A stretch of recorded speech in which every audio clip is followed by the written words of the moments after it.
तुम्ही पाहत आहात MCN news Marathi. Buldhana urban cooperative credit सोसायटीचे संस्थापक अध्यक्ष राधेश्याम चांडोक उर्फ भाईजी यांच्या वाढदिवसानिमित्त 2 ऑक्टोबर रोजी दर्यापूरच्या गाडगे महाराज बालगृहातील मुलांना फळ व अल्प आहार वाटप करण्यात आले। राधेश्याम चांडक यांनी बुलढाणा अर्बन बँकेची सुरुवात एका छोट्याशा शाखेपासून केली। त्याचा आज वटवृक्ष झाला असून बँकेच्या शाखांचे जाळे संपूर्ण देशात तसेच विदेशात विणल्या गेले आहे। आशिया खंडातील सर्वात मोठी पतसंस्था म्हणून बुलढाणा अर्बनचा नावलौकिक आहे।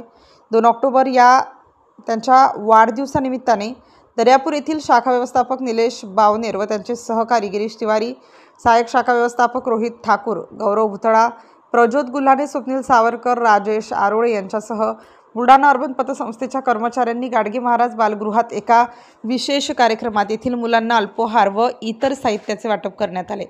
MCN न्यूज मराठीकरिता चेतन कुटेमाटे, दर्यापूर।